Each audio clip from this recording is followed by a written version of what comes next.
Hi friends, welcome to trading pro Telugu channel.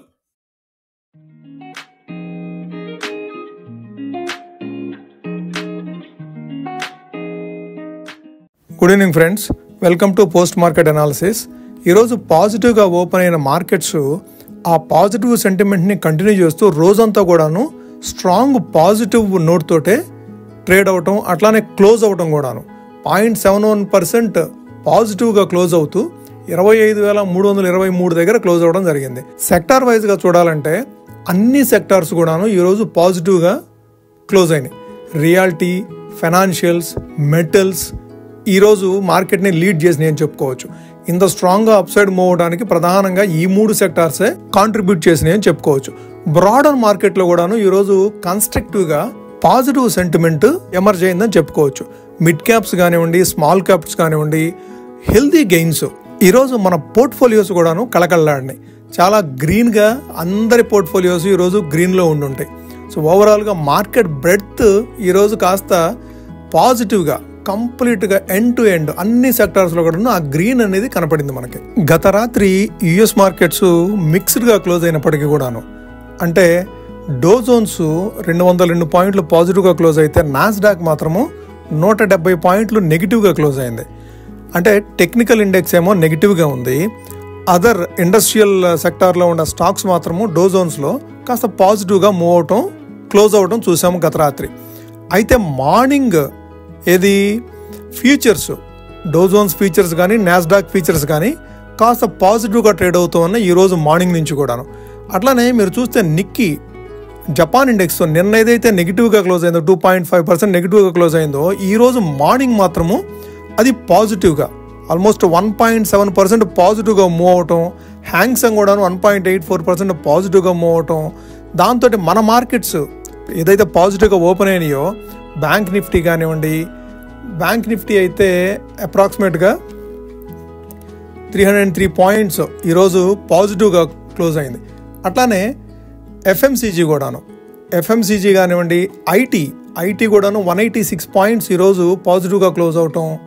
FMCG కూడాను ఈరోజు 534 points పాజిటివ్గా క్లోజ్ అవటం. వీటన్నిటితోటి మన ఓవరాల్గా సెంటిమెంట్ అనేది కాస్త పాజిటివ్గా టర్న్ అయిందని చెప్పుకోవచ్చు. అన్నిటికంటే ముఖ్యంగా 25,300 లెవెల్స్ అబౌవ్ గత 3-4 రోజుల నుంచి ఏదైతే రెసిస్టెన్స్గా ఫేస్ చేస్తుందో ఆ రెసిస్టెన్స్ కంటే కాస్త అబౌవ్ లెవెల్స్లో క్లోజ్ అవడం మాత్రం మనకు కాస్త సంతోషపడాల్సిన విషయమే. అంటే next up side rally resume అవుతుందా అనేది అంచనాలు కాస్త ఆ ఆశలు మాత్రం చిగుచురాయి అని చెప్పుకోవచ్చు. ఈరోజు మూవ్ తోటి అంటే 25,300 కంటే అబౌవ్లో క్లోజ్ అవడం అనేది కాస్త మన ఆశలకి నీరు పోసినట్టే అని చెప్పుకోవచ్చు. ఓకే, చూద్దాం రేపటి మార్కెట్లో ఏ విధమైన ట్రెండ్ ఉంటుంది, ఇండిసెస్ ఏ విధంగా మూవ్ అవుతాయో రేపు ఎల్లుండి మనకు మార్కెట్లో అర్థమవుతుంది. ఈరోజు మార్కెట్ని ప్రధానంగా డ్రైవ్ చేసినాయి అంటే ముఖ్యంగా మాట్లాడుకోవాల్సింది ఇంటర్నేషనల్ మానిటరీ ఫండ్ IMF. వాళ్ళు ఏదైతే మన ఇండియా గ్రోత్ గురించి ప్రొజెక్షన్స్ ఇచ్చారో, సో వాళ్ళు రీసెంట్గా ఇచ్చిన GDP ప్రొజెక్షన్లో 6.6%, అంటే ఇంతకుముందు వాళ్ళు ఎస్టిమేట్ చేసిన 6.4%ని రివైజ్ చేస్తూ ఇప్పుడు 6.6% వాళ్ళు రివైజ్ చేయడం జరిగింది. అట్లానే ఇన్ఫ్లేషన్ రేట్ కూడాను కాస్త కంట్రోల్లో ఉండబోతుంది రాబోయే రోజుల్లో. నెక్స్ట్ క్వార్టర్స్లో అట్లీస్ట్ 2026లో ఇన్ఫ్లేషన్ కంట్రోల్లో ఉంటుంది. GDP కూడాను 6.6%గా వాళ్ళు ఎస్టిమేట్ చేయడం కాస్త పాజిటివ్ సెంటిమెంట్ని ఇంప్రూవ్ చేసిందని చెప్పుకోవచ్చు. దాంతోపాటుగా మనకి రూపీ, సో మనకి రూపీ వచ్చేసేసి 88 రూపాయల 80 పైసలు, 88 రూపాయల 90 పైసలకి వెళ్ళిన మన రూపీ అంటే యుఎస్ డాలర్ తోటి కన్వర్షన్లో 88.9, 88.8 రేంజ్కి వెళ్ళిందల్లా ఇప్పుడు 88 ఈరోజే సివియర్గా ఈరోజు మీరు చూస్తే కంప్లీట్గా 80 నుంచి మీరు చూస్తే అక్టోబర్ 14 88 ఉంటే ఇవాళ 88.8 ఉంది.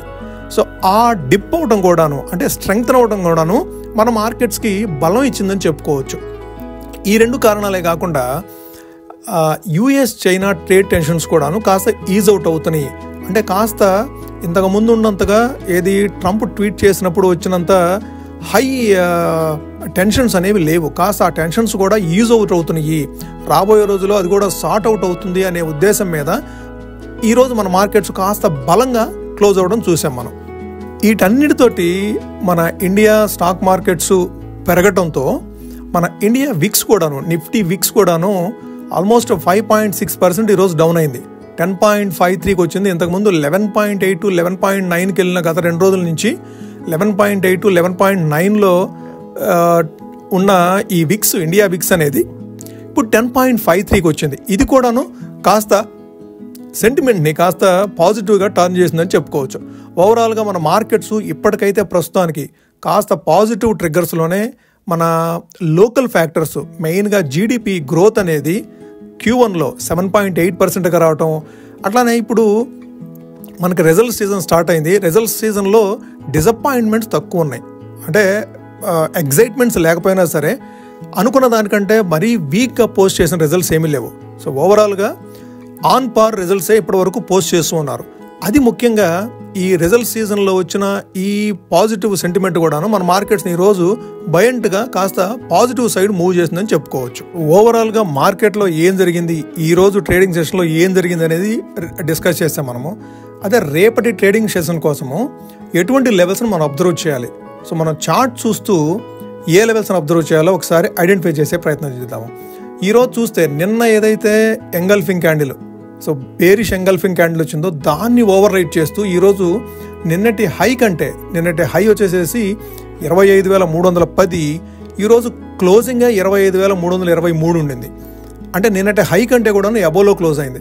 మనం ఏదైతే రెసిస్టెన్స్గా చూస్తూ ఉన్నామో 25,300, ఆ 330 రేంజ్ అనేది, ఆ 30 పాయింట్స్ రేంజ్ అనేది ఈరోజు కాస్త బ్రీచ్ చేసి అప్ సైడ్ క్లోజ్ అయింది. సో ఇది కొద్దిగా పాజిటివ్గానే చూడాలి మనము. సో ఈరోజు లో 25,159, అంటే ఆ 150 లెవెల్ దగ్గర మరలా ఒకసారి సపోర్ట్ తీసుకోవడం చూసాం ఈరోజు కూడాను. ఓకే, సో మనకిప్పుడు స్ట్రాంగ్ సపోర్ట్గా దీన్ని కన్సిడర్ చేయొచ్చు. ఈ 25,150 గత 3 రోజుల నుంచి 4 రోజుల నుంచి ఆ 25,150 దగ్గర స్ట్రాంగ్గా రీబౌండ్ అవుతూ ఉంది కదా. సో కాబట్టి అది మనము సపోర్ట్ కింద కన్సిడర్ చేయొచ్చు. 25,150ని ఇమ్మీడియట్ సపోర్ట్గా మనము కన్సిడర్ చేయొచ్చు. ఇప్పుడు రెసిస్టెన్స్ వచ్చేసరికి ఇప్పుడు ఓవరాల్గా ఈ రెసిస్టెన్స్ కంటే అబోవ్ మనం ఏదైతే కన్సిడర్ చేసామో 25,300 కంటే అబోవ్ లెవెల్స్లో క్లోజ్ అయింది కాబట్టి మనం దీన్ని కొద్దిగా అప్ సైడ్ మూవ్ చేసుకోవచ్చు. సో రీసెంట్ హై ఏదైతే ఉందో 25,450, అది ఇప్పుడు రెసిస్టెన్స్ కింద మనం చూడొచ్చు. సో ఈ రేంజ్లో ఇప్పుడు మీరు చూస్తే కనుక ఒకసారి 25,150 లెవెల్స్ కంటే అబోవ్ లెవెల్ క్లోజ్ అయిన తర్వాత, ఇప్పుడు 9th అక్టోబర్ క్లోజ్ అయిన తర్వాత 25,150ని కాస్త సపోర్ట్ కింద యాక్ట్ చేస్తూ ఉంది ఈ 25,150 లెవెల్ అనేది. సో ఇప్పుడు ఆ 25,150 అనేది సపోర్ట్ కింద తీసుకోవచ్చు కంప్లీట్గా. 25,450 ఈ 300 పాయింట్ల రేంజ్లో కాస్త కన్సాలిడేషన్ అయ్యే అవకాశం ఉంది నిఫ్టీ విషయంలో. ఓకే, సో ఈ 300 పాయింట్లు రేంజ్లో ఏ విధంగా ఉంటుందనేది చూసి మనము ట్రేడ్స్ ఏదైనా ఎగ్జిక్యూట్ చేయాలి అంటే 25,450 దగ్గరకు వచ్చినప్పుడు రివర్సల్ సిగ్నల్స్ ఏమైనా వస్తున్నాయా, 15 minutes క్యాండిల్లో రివర్సల్ సిగ్నల్స్ ఏమైనా వస్తున్నాయా, లేదంటే అప్ సైడ్ అంతే స్ట్రాంగ్గా మూవ్ అవుతుందా చూసి దాన్ని బట్టి మనము పొజిషన్స్ని క్యారీ చేసుకోవాలి. ఆప్షన్ స్ట్రాటజీకి సంబంధించి మనము అబ్జర్వ్ చేయాల్సింది నెక్స్ట్ వీక్కి, అంటే ఈ వీక్ అంటే ట్యూస్డే తోటి ఎక్స్పైరీ అయిపోయింది కదా, ఈరోజు వెన్స్డే.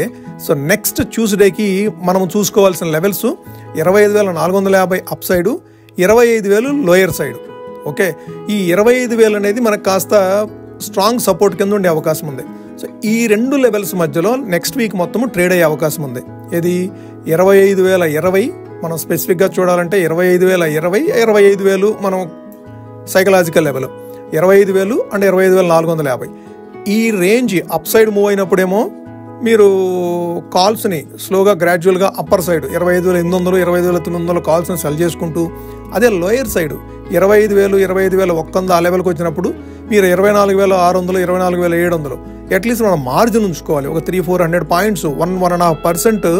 ఎందుకంటే ఈ మధ్య కాలంలో 1-1.5% అంటే ఈజీగా మూవ్ అవుతుంది. నిన్న చూస్తే మీరు 250 పాయింట్లు ఈ ఎంగల్ఫింగ్ క్యాండిల్లో సుమారుగా 25,060 నుంచి లోయర్ అయితే 25,310, అంటే 250 పాయింట్ల రేంజ్లో కదలాడింది నిన్న మార్కెట్. ఓకే, సో 1% అనేది ఈజీగా మూవ్ అవుతుంది ఏ రోజైనా సరే. దాన్ని బట్టి మీరు క్యారీ చేసేటప్పుడు పొజిషన్స్ ఓవర్ నైట్ క్యారీ చేయాలంటే కనీసం ఒక 2%, 1.5% మార్జిన్ చూసుకొని, ఏది మీరు వెన్స్డే కానీ థర్స్డే కానీ పొజిషన్స్ తీసుకుంటే, అదే ఫ్రైడే ఈవినింగ్ కనుక మీరు పొజిషన్స్ తీసుకునే పని కనుకైతే 1% మీరు సేఫ్టీ చూసుకోవచ్చు. ఓకే, సో ఇది ఫ్రెండ్స్ స్ట్రాటజీ. ఏదైనా ఫాలో అవ్వాలి అంటే ఈ విధంగా స్ట్రాటజీ ఫాలో అవ్వచ్చు. ఇది ఫ్రెండ్స్ ఈరోజు వీడియో. మీకు నచ్చినట్టయితే వీడియోని లైక్ చేయండి. అట్లానే ఈ వీడియో మీ ఫ్రెండ్స్కి కానీ, మీ కొలీగ్స్కి కానీ, మీ రిలేటివ్స్కి కానీ యూస్ఫుల్ అవుతుంది అనుకుంటే షేర్ చేయండి. అట్లానే ఇప్పటివరకు ఛానల్ని సబ్స్క్రైబ్ చేయకుండా చూస్తున్నట్లయితే ఛానల్ని సబ్స్క్రైబ్ చేసి మమ్మల్ని ఎంకరేజ్ చేయండి ఫ్రెండ్స్. Thank you.